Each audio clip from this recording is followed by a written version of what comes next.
Ahoj, jsem Ondřej a budu vám povídat příběh o dřevěném kole.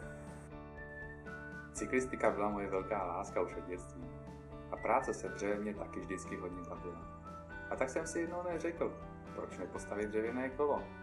Ptal jsem se na to lidí, co dělají se dřevem, ale ty mi tvrdili, že to nejde. Nejde? Neexistuje, řekl jsem si. Byla to velká výzva. A čím víc se to zdálo nemožné, tím víc jsem to chtěl dokázat. Po roce intenzivní práce jsem postavil můj první dřevěný horský rám. Na dřeváku jezdím dodnes. Je to naprosto úžasné kolo. Skvěle akceleruje, perfektně tlumí vibrace a je stabilní i ve vysokých rychlostech. A když na něm jedete v lese, máte takový krásný pocit, jakože tam patříte.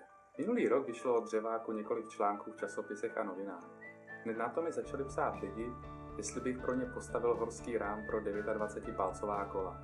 A tak jsem si řekl, proč ne? Věnoval jsem veškerý volný čas dalšímu studiu, vymýšlel jsem nová řešení, zkoušel jsem různé techniky laminování dřeva a zpracování karbonu.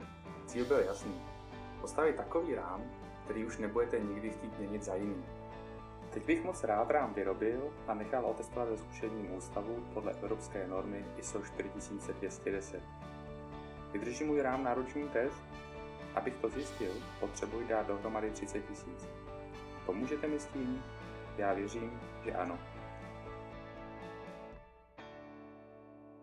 Díky za zhlédnutí, zůstaňte zdraví, ať vám to jezdí na kole a třeba se někde uvidíme, možná na dřevácích. Tak čau a dík.